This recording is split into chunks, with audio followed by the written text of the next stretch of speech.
Right. So there's grass-fed beef versus grain-fed. All of the big feeding lots in the U.S. and otherwise are grain-fed cattle. And so, when they go to market, they've been eating grains their whole life. And remember, it's not what a cow normally would eat in their entire lifespan. Cow was meant to eat grass. This is what they eat all day long. There's just you. It's just me, Phil. And you know what? That's good enough. All right, folks, this is the second episode of this new series with Dr. Adam Riker. I want to mention again his new book, Nutritional Nirvana. You can see it and find it and buy it on Amazon, but we're going to put his website in the description as well. Doc, thanks for coming back on. Happy to be here. Thank you. Yeah, it's always a pleasure. I won't bore you with asking you again to say your credentials. You've said it over multiple videos now. You can go look at those videos, folks. So I want to start right out immediately with a tough one. And some of you are going to love that we're discussing this. Doc, if you're willing to explain, I think you had mentioned in the book, Medicine's Mismanagement of Insulin-Resistant Type 2 Diabetes, the alternatives to the prescription drugs that are most commonly used. And I believe you mentioned removing glucose from the patient's body, not from the blood. If you can expand on that. Right. Yeah. So, the basic understanding of diabetes, we all know what diabetes is. It's too much sugar in your blood system. Well, how do you get too much sugar in your blood systems? From what we eat, of course. So too much sugar in our diet, too many carbs, which basically is sugar once it's broken down. So if your diet consists of a lot of carbs and a lot of sugar, such as, the average American diet is full of, ultra processed foods, same as junk food, high carb diets that just are filled with carbs, bread, pasta, all these sorts of things that are just carbohydrates. And then, of course, added sugar in everything that we eat. It all adds up. So when we eat this stuff, immediately what happens is your blood sugar goes up from what you just consumed. Every time that we eat something that's high in carbs or high in sugar, your pancreas kicks out insulin. What does insulin do? It pulls that sugar out of the blood and it stores it. So some of it's used for energy, but most of it is going to get stored. And it gets stored in our muscles. It gets stored in our liver. And once that's filled up, guess what? It gets stored as fat. So that's all that happens every time that we eat a lot of sugar and a lot of carbs. So the overconsumption of sugar over a long period of time, or carbs, is going to result in patients developing diabetes. So it's a dietary disease. It's a dietary disease, and I make this point in the book. We cannot treat a dietary disease with a medical treatment. Right. It's a dietary cure for that disease that is caused through our diets. Correct. And folks, I want you to understand. That's the problem with how healthcare professionals are treating diabetes to this day.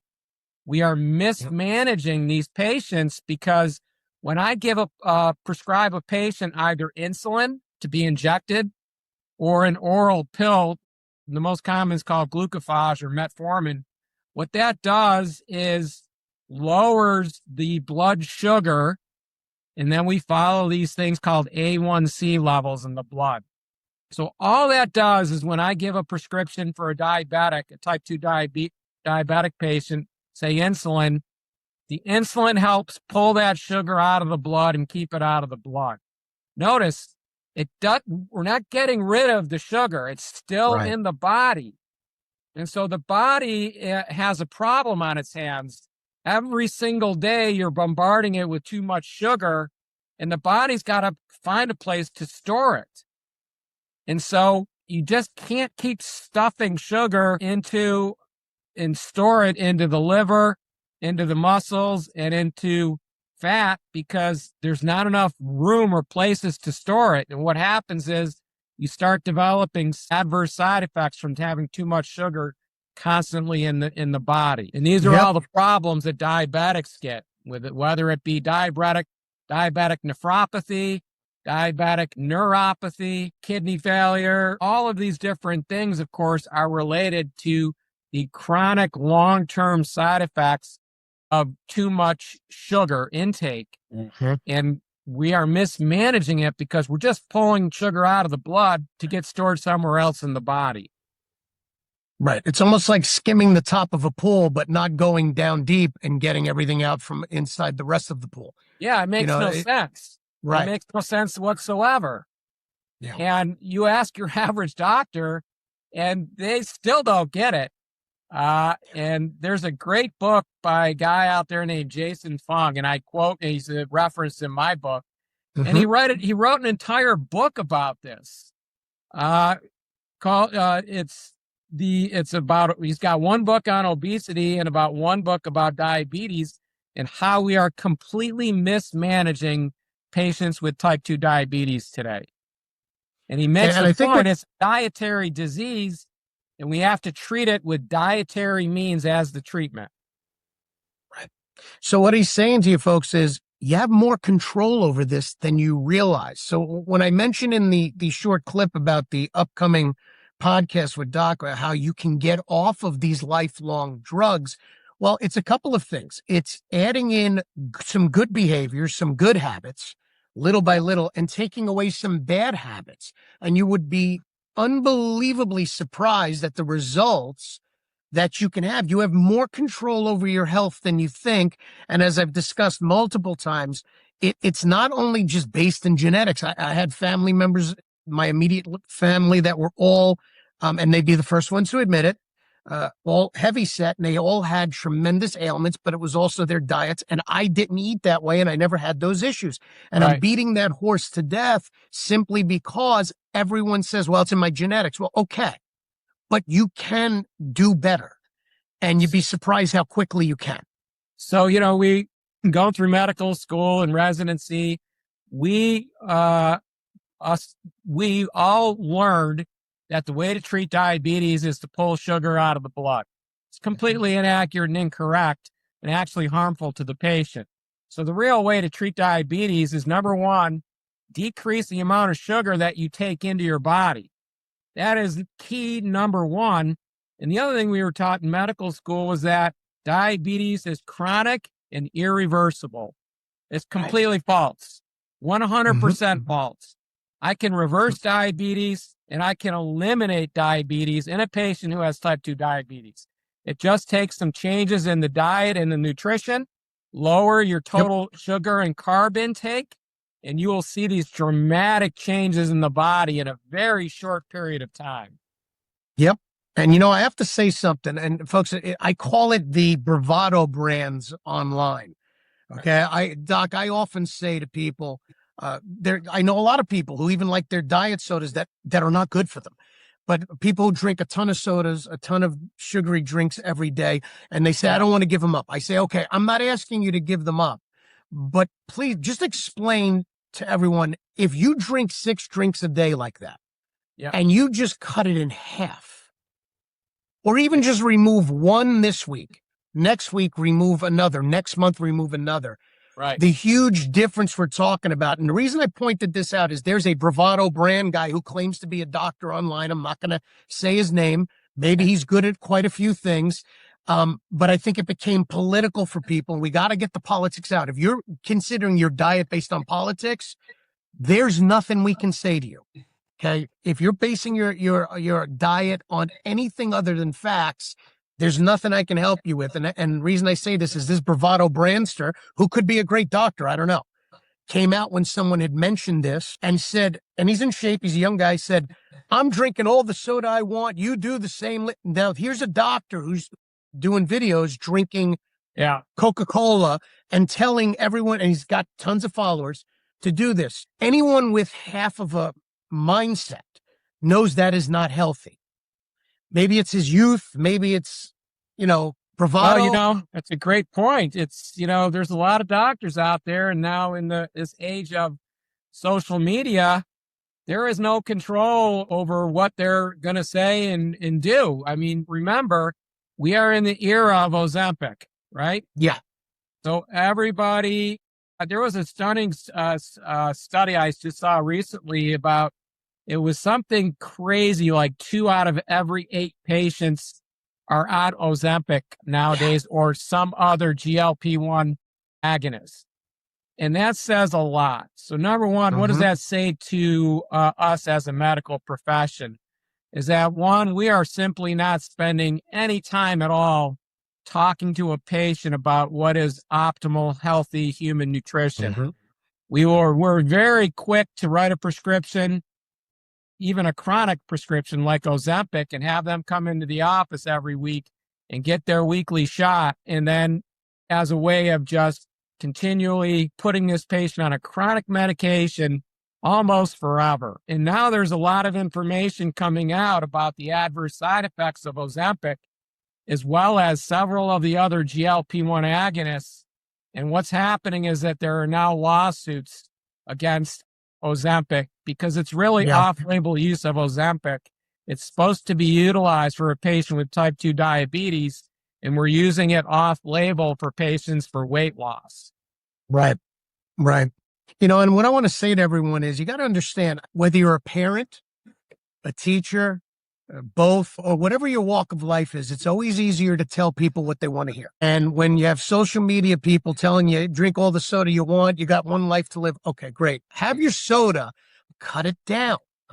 And look, we don't want you not to live your life, but we want you to have a long life. So sometimes we have to face those realities in order to do so. I agree. It's not about perfection, and I point this out in my book. It's about being good in terms of your diet and nutrition, say about 70, 80% of the time. You still got plenty of time, 10, 20% of your time, to have some wine with your dinner or to have a dessert once in a while. It's all about just maintaining the consistency of a healthier lifestyle and nutrition. I make it very easy to understand all these concepts in my book. I've got bullet points. I've got lists. I've got things you can do that are just easy, simple, small wins each day that are going to make you healthier, less chronic diseases, and you're just going to live a much happier, healthier lifestyle if you can just implement, say, half of these changes in it. The more you do these, the better you feel with time, and you end up, no doubt, doing a lot more of them over a longer period of time.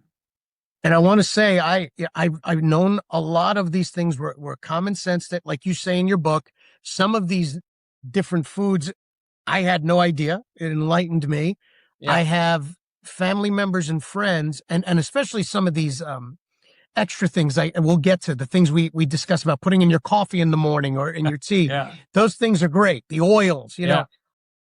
And I have family members who've tried it, and I can tell you, I asked them all individually now that it's a couple of weeks in and trying your supplements and things, and to a T, and they're honest people. They'd be the first ones to say, no, I don't feel anything different. Many of them have said, I'm not hungry and I've lost some weight, those who needed to lose weight. The ones who didn't need to lose weight did not lose weight, but they feel better. Right. Those who had injuries are like, you know, I don't feel as achy. I'm like, well, duh. You know, so I want you to understand, folks, no one's trying to sell you on anything. 99% of the stuff that you're going to be buying is from the supermarket that Dr. Riker does not own. That's right. Now, he has supplements that I think are great, so you should take a look at them and read and make your decision. And they're going to be in the description in his website. And you certainly, I think, should have his book. Absolutely. And full disclosure, I've not only read the book, I'm trying the supplements, and I've tried many before. And I love them so far. So take a look at them, but just little changes. Make these little changes. You go out to dinner. I get it. It's harder to eat right. Well, guess what? If you normally, like I just had a friend who did posted a video, Blaney, we did a recording the other day, and he's saying to people, if you go and you normally go out to dinner and have an appetizer, an entree, and a dessert, and you have 3 glasses of wine, maybe cut out 1 glass of wine, maybe cut out the dessert or the appetizer. Like, just do a little bit different. And you'd be surprised the changes that will occur as you just take one bad habit away, make it a little less, add in one good habit. Yeah. You know what? I want to move on to a couple of other things, Doc. Can you discuss macronutrient, carbohydrate, fat, and protein? just brief discussions about those. So macronutrients are what we eat on a regular basis, and they come in these three forms. Everything we eat is either going to be a carb, a fat, or a protein. In this chapter in the book, I talk about this, and I break it down into basically good carbs, good protein, bad protein, and then there's healthy saturated fat and unhealthy fats. So that's basically it. And it's just a matter of identifying what's a good carb from a bad carb. And then the second thing about carbs in particular is what's too many carbs versus what's not enough carbs. And so I outline that. It's very clear, very easy to understand. Let's just go with carbs first. So in terms of quantity, so if I were to ask you how many carbs do we need in our diet every day in order to survive? What would you think? God, I don't know. So I try to keep them low. Yeah, so that's great. And the true answer is we don't need carbs in our diet at all to survive. Our body can make carbohydrates. We have plenty of carbohydrates stored already in our body in the form of fats and triglycerides. So believe me, you don't need to introduce a lot of carbs into your diet in order to be, you think that you need it for, say, brain function. No, you don't. Yeah. So I really get into how many carbs should you eat on average on a day. And, if you're somewhere in the range of 0 to 50 grams of carbs per day, that is optimal to me. So 50 grams of carbs or less is truly optimal. And that's going to be sort of your weight reduction zone of where you're going to lose 1 to 2 pounds no matter what if you keep the carbs that low. So if you go 50 to 100 grams of carbs per day, that's still a pretty low amount. So anywhere from 0 to 100 is fine of grams of carbs per day. The lower, the better. So just for instance, if you take a banana, how many grams do you think grams of carbs are in a banana? Oh, I bet it's high, and I know it's high in sugar. Am I correct? It's high in sugar. Yeah, it's a fruit. So there's 25 grams of carbs in a banana. That's a lot. So there's about 12 grams of carbs or 13, depending on the size of an apple. So, that's just fruit. But if you start talking about junk food, that's when your carbs really start to go up, or any sort of your pasta, bread, and all those sorts of things are just loaded with carbs. And I go through all of these different foods that you should try to avoid that are really high in carb, but low in nutritional value. Right. Okay, so that's carbs. And I talk a lot about that in this chapter. So the next one is fats and proteins. Yeah, so let's talk about fats. So fats, we all know that or have heard of these trans fats. Those are the unhealthy fats, and we want to avoid those trans fats. In fact, they're pretty much off the market for about 10 years now. So the different type of fats, when we talk about what's a good fat versus what's a bad fat, is remember all of the seed oils are to be avoided. Because remember, there's two types of these fats, omega-3 fatty acids and omega-6 fatty acids. And we want these oils that are very high in the omega-3s, but very low in the omega-6s. So all of those seed oils that like peanut oil, rapeseed oil, soybean oil, all of those oils are to be avoided. Yep. They're vegetable oil, right? Yeah, very unhealthy for us. And they're not natural. They're processed again and highly inflammatory to the body. So the only oils that you should be cooking with or eating or drinking are going to be beef tallow, avocado oil, extra virgin olive oil, and coconut oil. Yep. And that's it. And I want to tell the folks, realize that's one small little change. Getting rid of those seed oils, which are terrible for us. Yeah, they're horrible. And oh, they're terrible. And using these other oils and or butters like ghee, and beef tallow, which are actually delicious Yeah, and much better for you. I mean, they actually give better flavor to the food. yeah, And they do. obviously olive oil and really going as much organic as possible. And we'll get into the reasons for that as well. But I'm glad you got into the omega fats and the vegetable oils. Those were my next questions. So do you have more you want to add into that, Doc? No, there's other types of healthy saturated fats, of course. And, I always point out that an avocado is probably one of those healthiest sources of healthy saturated fats. So try to Correct. include an avocado, not just the oil, but eating an avocado, of course, Mhm. extremely healthy for you. And those are the types of healthy saturated fats that we want in our diet. Yep. And there's people out there who still think eggs are terrible. If you get organic eggs and you eat them whole, you're going to be very happy with the results. Absolutely. Now you explained in the book, and it was funny. It was like real meat, excuse me, versus fake meat, and the study group of overweight and obese men that you mentioned in Nutritional Nirvana with those meats, the fake and real.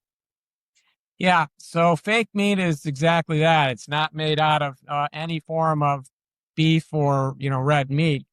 And there's about 30, 32, 33 ingredients in fake meat. And so here you are. I just make the comparison when you can eat, say, a beef patty that has one ingredient Right. of, grass-fed, 100% grass-fed beef versus, a fake meat patty that has fake meat that has 33 ingredients in it and derived from a multitude of unhealthy ingredients. There's no comparison. No. So again, a lot of misinformation out there about fake meat versus real meat. And I can assure you that eating a 100% all beef patty, a hamburger that is all grass fed is much, much healthier to eat that versus any of the fake meats out there. And it is key hearing grass fed. Yeah. I want to explain to people because they immediately think heart disease with all that red meat. Doc, if you will, explain what the difference is with grass fed and why it's so healthy for us. Right. So there's grass-fed beef versus grain-fed. All of the big feeding lots in the U.S. and otherwise are grain-fed cattle. And so, when they go to market, they've been eating grains their whole life. And remember, it's not what a cow normally would eat in their entire lifespan. A cow was meant to eat grass. This is what they eat all day long. Cows go out to pasture. They're supposed to anyway, and free range and roam around and eat grass all day long. So when you see this in the supermarket for 100% start to finish, 100% grass-fed beef, then that's what you want. That is the highest quality of beef on the market. Sometimes it'll say grain finished. And what that is that they'll 85% of their life was probably, it's a little controversial, but probably are raised on grasses.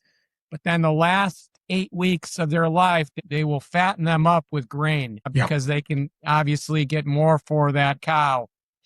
I don't like that because, if you've just spent 85% of their life eating grass and now all of a sudden they're going to eat grains at the last 8 to 12 weeks of their life, it kind of defeats the entire purpose.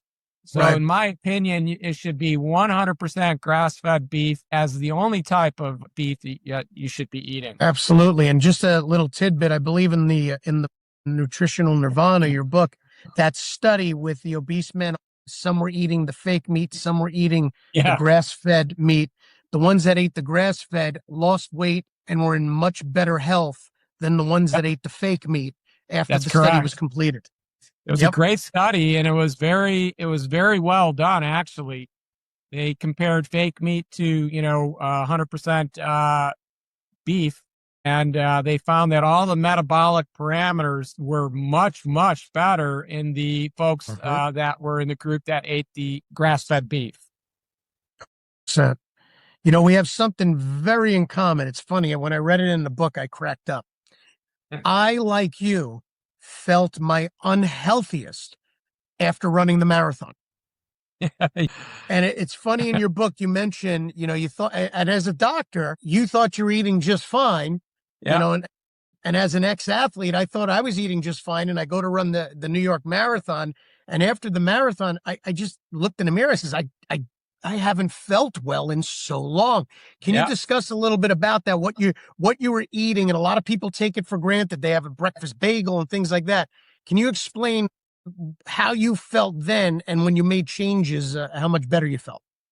Yeah, you know, in my mind, I was in my mid 40s at the time, and my mentality was, I'm a runner. I run marathons. Therefore, I can eat and do whatever I want. And that was the mentality for us runners. And I can tell you, it's kind of perverse. You know, you think you can you can drink, you can eat whatever you want, because in your mind, you're like, well, I'll just burn it off the next day. Right. And what really is happening with when you're doing this year after year and you're just eating whatever you want, you're not even thinking about the quality of it, is that it adds up. It's when I look back at this, I was probably my unhealthiest at that time, regardless of how many miles I was putting in every week. Right. I was inflamed. I had joint pains. I had chronic gastroesophageal reflux Yes. disease. I had all of these problems. I had migraines. It was just chronic issue after chronic issue. And I was still a lot happier than I am now. And I'm like, wow, after that marathon, I'm like, I am not healthy. Right. And I just went through this list of, why am I feeling so bad after running this marathon? And sure enough, it was what I was eating. Yeah, no doubt. It's funny. I ran the New York Marathon. I was in great shape. I looked great. You look in the mirror, you go, wow, look at me. And just like you, I wasn't as happy as I am now, because it does affect you mentally when your joints are all hurting. And, Yeah. people say, well, you're runners, your joints are going to be hurting. Doc is still running tons of miles. He's not hurting anymore. Yeah. I do different things than running at this point, but the foods, the changing of the foods, and I thought I was eating healthy. We discussed this the last time. Certain vegetables I was eating was tearing up my stomach. And Yeah. you go into detail of why those vegetables are doing that to us. Yeah. And you think you're eating healthy, and you're not. You're eating supposedly healthier foods because we think, oh, low in fat, that's healthy. Well, these foods are beating your body up, which I think leads us right into discussing the gut microbiome and the essential keys to boosting our brain, you discussed in the book, by boosting our gut microbiome. Yeah. Going back to, some of the unhealthy things that we were eating. And it goes back to our understanding of that old food pyramid that's out there. Remember, at the base of the food pyramid is 5 to 11 servings of wheat, grains, pasta, and milk, I think, and these types of things. And it's the wheat and the grains was actually one of the first things that I ended up giving up when I started to modify my nutritional habits. And I can tell you that was the biggest thing. If I could recommend one thing to do out of all of this, for those that are eating a fair amount of wheat and grain and anything with flour in it, is to give that up completely. It's a huge contributor to chronic inflammation in our bodies. Correct. And it adds to having a bad gut microbiome, to get back to your point, and a multitude of other adverse side effects in our bodies by eating a diet that is high in grains, flour, wheat products. So this, it's almost a fad thing now, going gluten free, but it's real. So give up the wheat and flour products, no more pasta. There's a lot of gluten-free options out there if you really need it, but try to avoid all of that. and you will immediately, within 1 week's time, feel so much better just by giving up that one thing. And now for my fellow Italians who are listening right now and want to jump off a cliff because they were just told not to eat pasta, take a breath. Yeah. We know you're still going to eat some pasta. Okay. Do But what we're gluten-free saying is pasta maybe is actually really good. Yeah, and there are actually, you want to laugh. I just told my wife Jay, how surprised I was. I was one of the guys going, "Oh, gluten free is going to be terrible," and Yeah. we got the grass fed hamburgers, Yeah. and I went and got gluten free buns, the ones that they said were the best ones in the place that I happened to go to, Yeah. and I was not looking forward to it. I'm not going to lie to you, but I told my wife, I says, I'm actually blown away. They're actually really good. And Yep. we were pleasantly surprised at the advancements that have Yes. occurred with gluten-free. Now, Very again, good. back to my Italian family members and friends, get away from the cliffside. So pull back. We know you're still going to have regular pasta here and there. We're just saying you can start trimming away, especially with the wheats and the flours, and get organic at least, maybe. And start making little changes. We'll get to everything, but start making little changes and understand why you're doing it. Okay? That's all we're saying. And I think this next thing will make them think twice. I'm going to compare ultra-processed foods to the wars over the last 150 years. Which one killed more people, do you think? So just to be clear, when you say ultra-processed foods for everybody out there, that means junk food. Yes. We all know what it is, and we know where it is, and we know how to get it. So it's junk food. So all your forms of processed, ultra-processed food, I'm going to lump together as junk food. All your chips, you know what it is. So if we were to look and compare, I do this in the book, of all the deaths from the wars combined would not be enough, and it would be way more in the group that eats a lot of junk food, no matter where you are in this world. So the comparison is more people are killed either in all of these different wars, from Vietnam War, World War I, World War II, versus those that have eaten a large amount of junk food over many, many years. And I can tell you that those deaths are way more in the latter group versus those that have died in all the wars previous. It's the quiet enemy that doesn't carry a gun. Remember, when I see these patients with early cancers, no matter what type, I will almost always be able to help them and cure them of their early cancer. Yeah. It's the chronic diseases that are going to kill us all. It's the diabetes over 50 years' time. It's the obesity. It's this chronic inflammation, because more often than not, it's gonna end up with one of your organs failing from that diabetes or from chronic obesity. It could be, breaking your hip because you're overweight. It could also be from developing a cancer from the foods and the drink that we chronically overeat. And again, I point this out in my book. There's several well-done studies showing that as the amount of junk food you eat goes up, the incidence of different cancers also goes up in a linear fashion. Yeah. And I'm a true believer in my teachings when I work with people, whether it's about financial situations, physical, emotional. I always talk to them about facing it, understanding whatever it is that is upsetting you, that's damaging you, and what have you. And I think defining the bliss point really lets people understand what's going on with consuming these processed foods. And by understanding it, maybe it'll give them more strength to say no. If you could explain the bliss point a little bit so that they have the knowledge of when they just can't get enough of what they're eating. Correct. This bliss point is fascinating. So it goes to the point of when you open a bag of Doritos, the manufacturer have figured out what the perfect amount of fat, salt, and sugar should be in that product. It's got a certain taste and feel on your tongue. and it affects the receptors in our brain to say, look, this was really good. I want some more of this. And it's the same with drugs. It's the same with alcohol. It's the same with things that really go up in foods that go up to our brain, and they affect the same receptors in our brain and tell us that that's something that we want more of. Right. So it's addictive.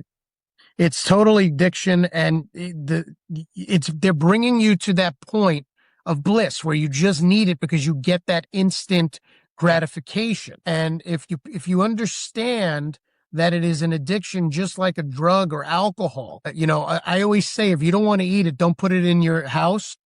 Yeah. If you don't want to drink it, don't bring it in your house, or bring just a little, so that it's not even up to you when you stop eating or drinking it. It's up to the amount that you purchased. Remember, there's the food companies out there put millions and millions of dollars into this, figuring out how to get you to eat their product. Right. They don't care about if it's healthy or not. What are they in this? They're out to make the maximum amount of profit, just like healthcare is, on every single person out in society. So they want to make money, and they want to sell their product. And the way they do that is by making these foods that are highly addictive to humans. And so this is not a coincidence. The food companies have figured out what they need to do for you to want their product. And they do it very well, as you can see. Yeah, they do. They definitely do. Yeah, but again, it comes down to we're responsible for ourselves.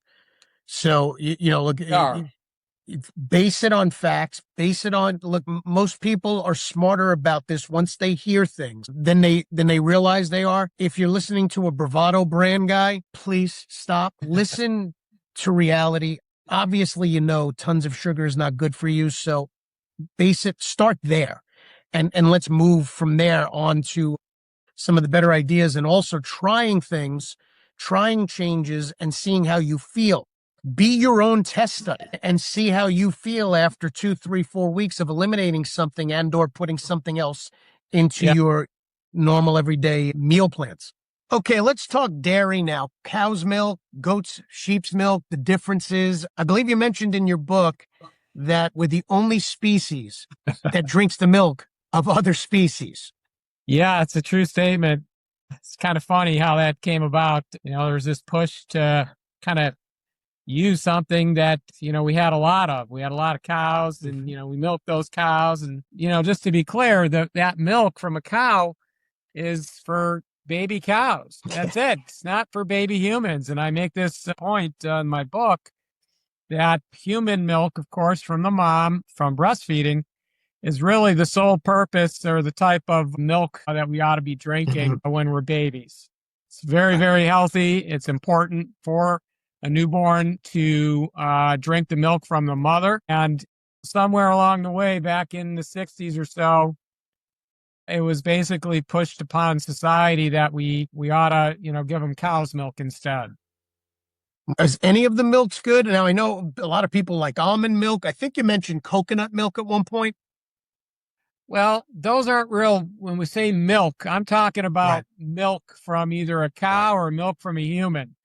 And they have obviously specific functions for babies. The other things that we describe as milk are not really milk. So they're more like juice, right? Yeah, they're substitutes for milk, whether it be almond milk or coconut milk, or the various types of, oat milk, whatever, it is. But it's not milk with a certain type of protein in there that we really ultimately would want to avoid when we become adults. Right.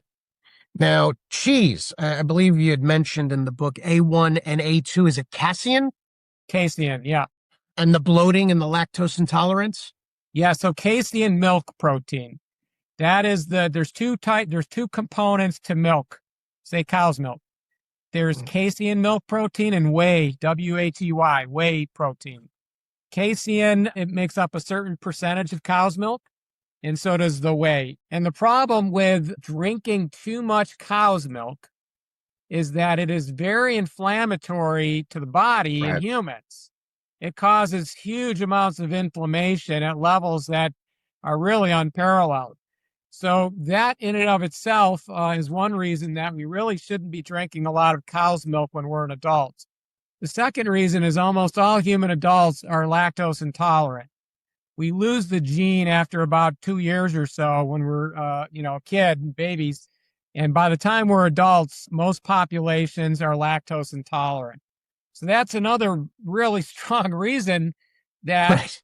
our bodies are telling us with good evolutionary reason that we shouldn't be drinking milk in a particular from another species when we're adults, and certainly not anything as we are in our teenage years or beyond as adults.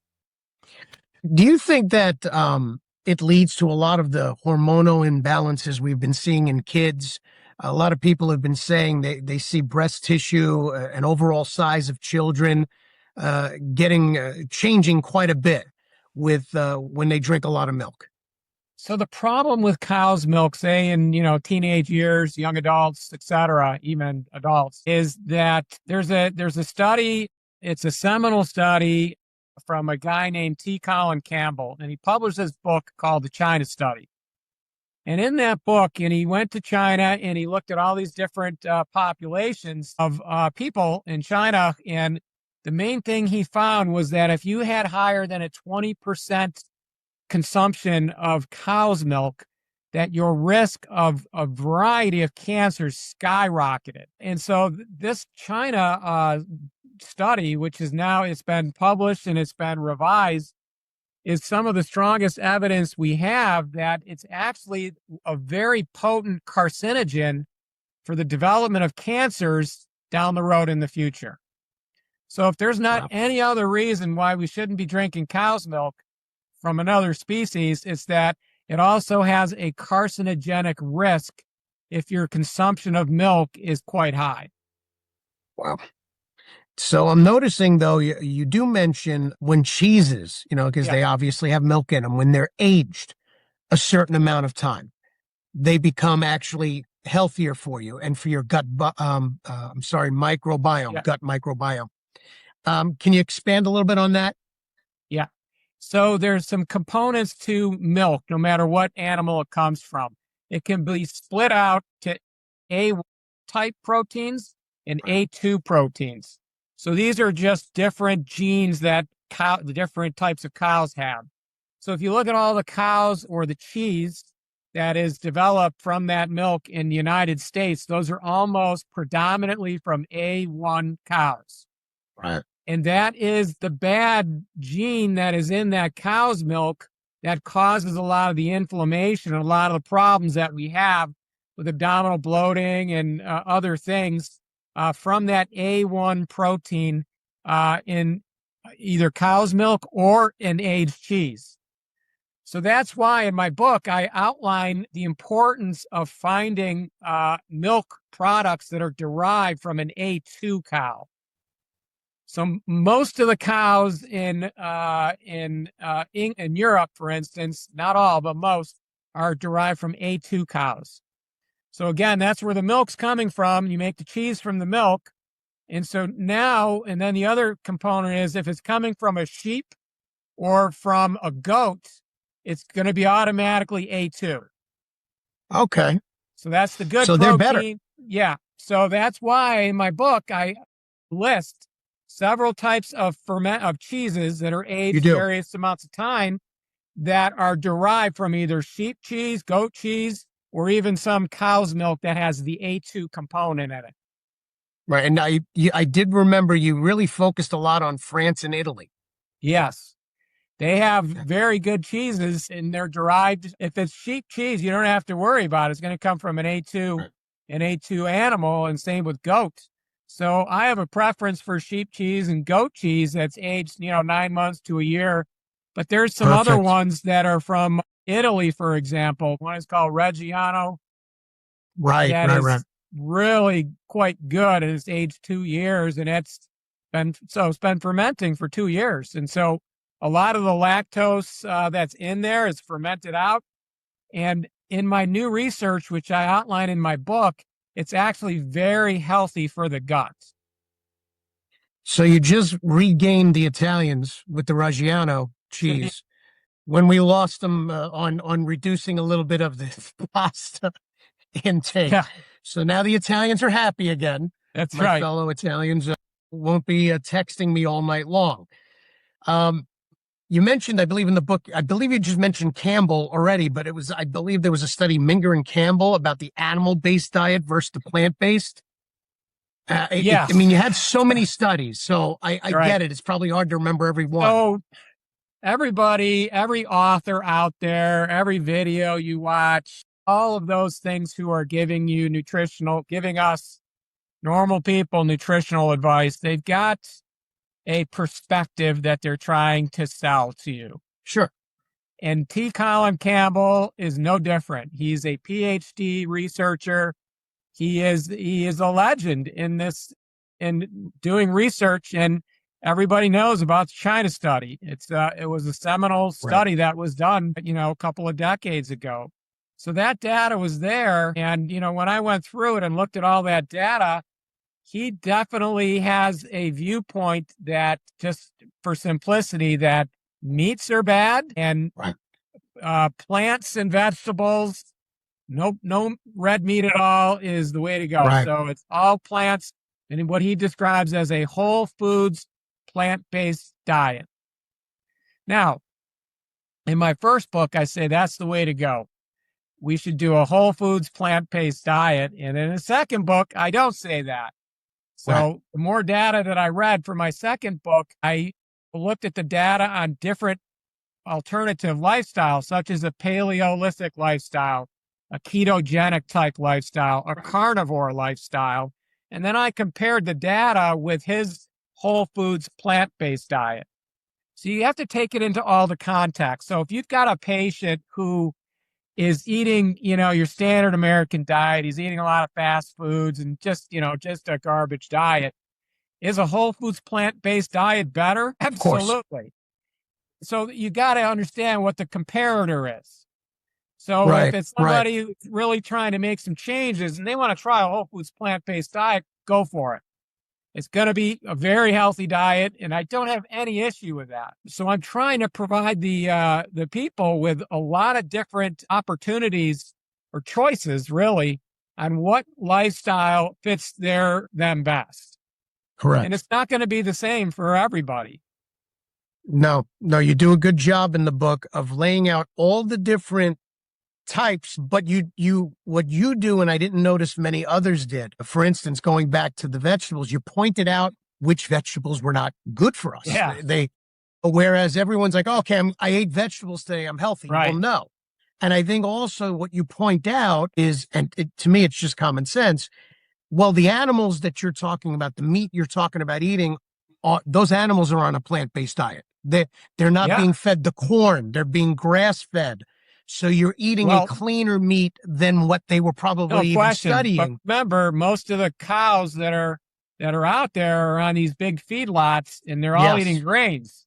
So that is not grass-fed, and it's not nearly as healthy than the 100% grass-fed beef, which is what I recommend in the book. Correct. And I want everyone to know, Dr. Riker goes through all of the different types of healthier ways of eating. Absolutely. But he also pinpoints what you should not eat within those types of plants. So take the vegetables. Like, plants were not ever really meant to be eaten by animals or humans. The only thing they want us to eat is the fruit, because then we spread the seeds, and that's how they grow and expand. So beyond that, though, some of these vegetables have a high content of what's called lectins. And lectins is a compound within the vegetables, mainly in some fruits, results in, again, inflammation in our bodies when we eat them. A lot of gut inflammation. So these lectins are toxic in humans in really normal amounts, not even in large amounts. So don't take my word for it. Dr. Stephen Gundry wrote an entire book on this. Yeah, you list a lot. It's referenced in my book. You can go to his book, and he talks all about lectins and some of the other chemicals that are found in certain fruits and vegetables. So let's take, a bell pepper, for instance. Right. Like a green bell pepper. You cut that and you see all the seeds on the inside. Or a tomato. You see all those seeds in a tomato. That has some of the highest lectin contents. Correct. And so that's on the no list. You shouldn't be eating these fruits and vegetables that have a high lectin content, because they're downright dangerous in normal amounts, and it causes a ton of gut inflammation. And remember, going back to my chapter on what causes cancer, remember the root cause for the majority of all those cancers out there is chronic low-grade inflammation. Yes. We got to eliminate that out of our lifestyle and out of our diets. So lectins is a no-go. And that's big time when it comes to inflammation. Now, I'm not going to lie to you. Now the Italians are angry again. Yes, tomatoes, Listen, Italians, okay? And I know you're watching. It's okay. You could still have your Sunday gravy or sauce, however you want to say it. Right. He's just saying maybe don't have tomatoes all the time, okay? Agreed. Like, let's take some baby steps, all right? And now I'm really going to tick people off. We all thought it was healthy beyond belief drinking water. And it is. Water's great for us. It's necessary for survival. Could you dive into the plastic particles that they're finding in blood, in the DNA damage, the microplastics, the BPAs? So a couple of years ago, not that long ago, like 2 years ago, an article came out in a well-known journal, and for the first time in human history, they drew the blood. It was from the Netherlands, I think. They drew the blood of a couple of hundred humans, and they looked for microparticles of a certain diameter or size, and they found them floating around in the blood of humans. That was the article. For the first time in human history, we were able to identify these plastic microparticles. It did not even get, so obviously there's questions from this. Well, what happens to these microparticles? What organs are they going to? What kind of dangers do they pose to, say, your kidneys or your liver? Is it a carcinogen? Are they going to cause cancer down the road? We don't have any answers to any of that stuff. And so I make the point that where microparticles are on every continent on this planet, Antarctica, Arctic, anywhere, you can find plastic microparticles in all the oceans, etc. So from that perspective, I'm like, well, how do we minimize the amount of microparticles that we are eating and drinking on a regular basis? And so that's what that chapter is about how to drink clean water without the plastic microparticles in it. Right. Yeah, and I think you mentioned a certain filter. We do not get paid by the filter company. No. I'll put it in there if you want. You can mention the name, and I'll put the link in the. Like I said, folks, I'm going to try to get everything together, almost like it looks like a shopping cart, so you can find these products. But Doc is basically saying, even if you get water, whether it's in a bottle, whether you buy it, like we get the big jugs for our cooler, you're going to have plastic particles in this water, whether you're drinking it. Those big jugs are made out of plastic. Yes. That is one of the worst things you can be drinking. And the same with a plastic bottle of water left out in the sun in 100-degree weather. Yeah, terrible. Because the hotter it gets, and you see these, cases of water out in the front of 7-Eleven, you buy some of those, and the the plastic microparticles are leached out from the plastic and into the water the hotter it gets. They did a study, and I quote it in my book, of leaving a case of water in the back seat of a car with the windows up. And then they looked at that versus refrigerated water. And they compared how much plastic they found microparticles in the water. And it was like 100-fold in the water that was in the hot back seat. So I strongly recommend you get rid of anything you're drinking that has plastic associated with it. And then I go into more detail about different water filtration systems that are really important to filter out the microparticles. Yep. And it's funny, that was my next question about that study with the bottles left in the hot car. Yeah, it's real. Versus the refrigerator. So Yep. you did my job for me. I thank you. And you So mentioned this a there's some lot in the other book. ways. So how else can we get microparticles into our bodies? Yeah, So go ahead. you can inhale them from different aerosols and stuff. You can eat them from fish from the ocean. Right. So the fish are eating the microparticles, you're eating the fish, Right. and that's another way. Another one that I just learned about is tea bags. So the tea bags are made out of plastic. So when you put that hot water in there with a tea bag, then that's a problem because it's leaching out the plastic from the tea bag into the tea itself, into the water. So be careful of tea bags too. That's why you like loose tea. Yes, this is another reason why I don't use tea bags. I want to minimize the amount of microplastics in my life. And just so everyone knows, even though we're doing a 3-part series, I am only able to gloss over everything he has in the book. It's impossible. And he does something a little unique. Dr. Riker does something unique in his book. And I said this to you when I was reading it.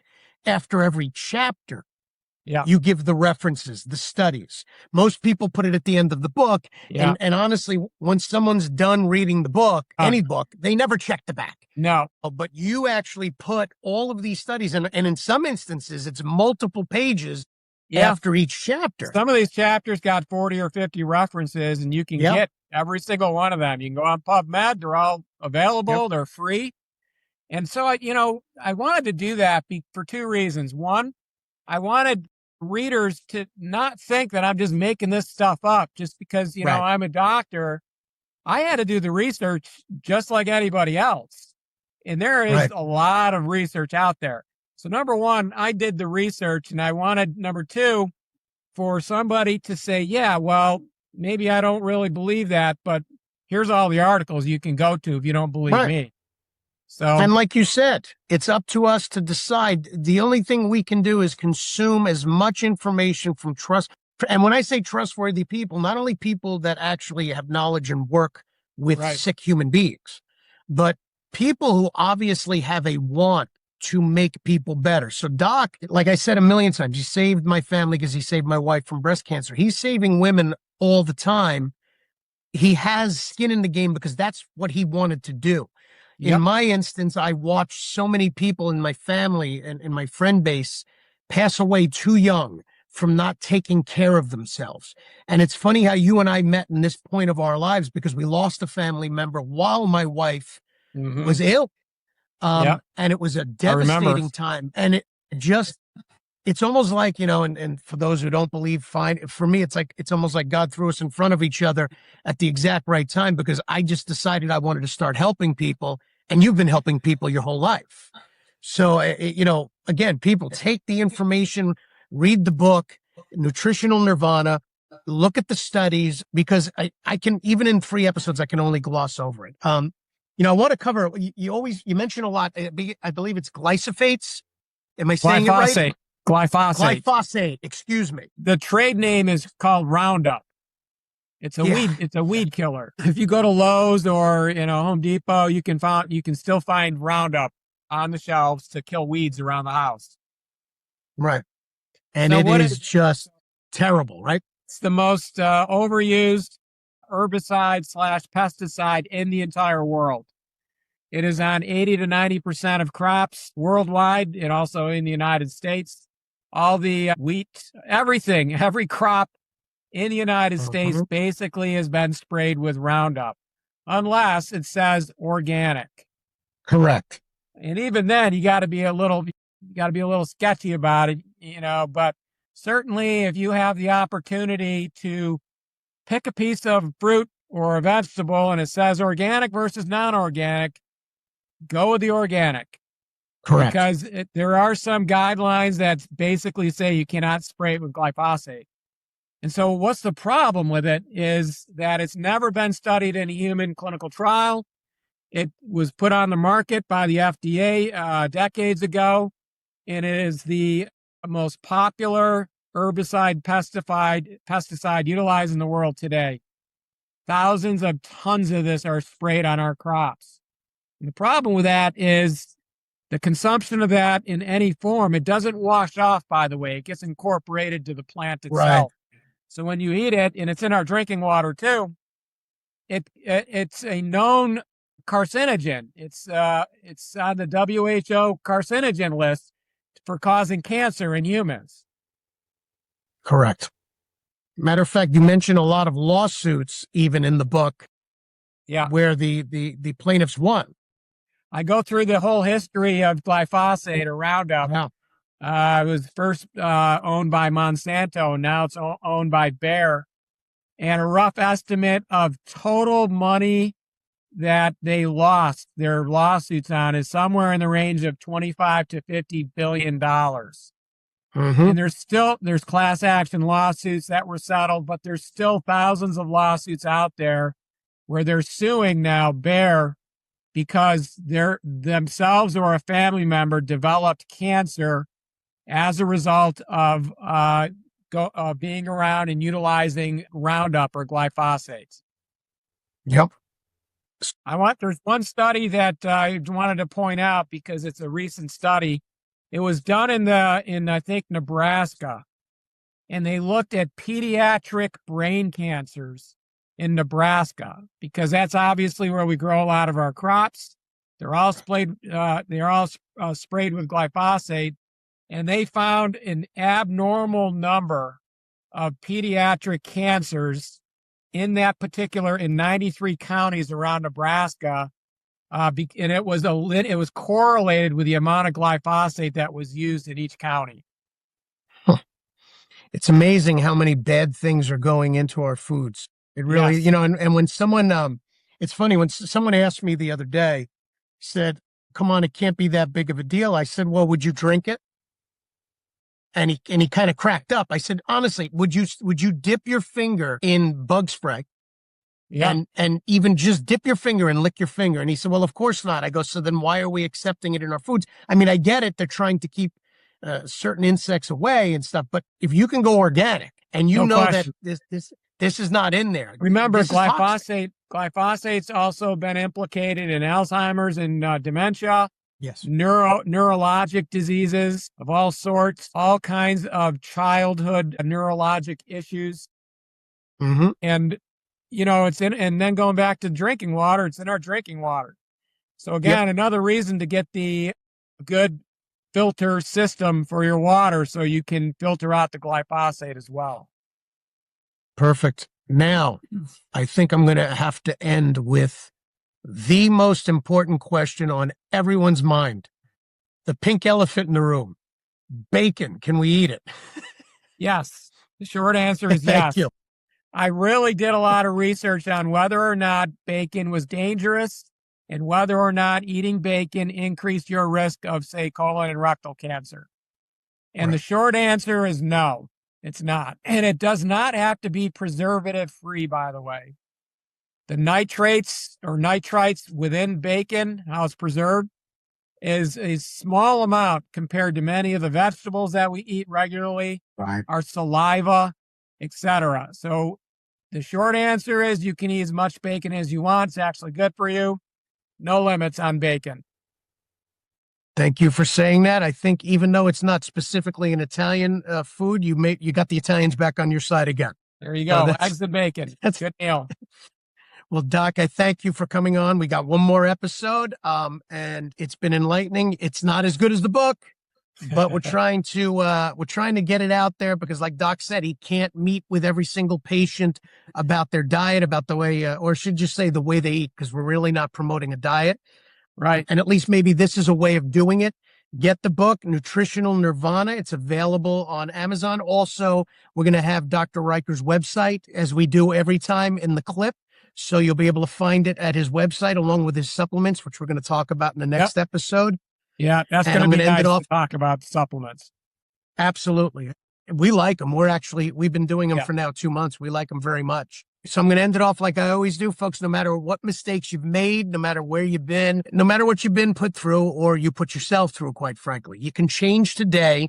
And as long as you put the work in, just remember, it doesn't matter where you've come from because we're all flawed. At times we're all broken, but we're all just people full of potential. Yeah. There's just you. I like that. It's good. Look, there's just you. There's just Doc. There's just me, Phil. And you know what? As long as we put the work in every day, try to make ourselves better. That's good enough. God bless everybody. Thank you. All right.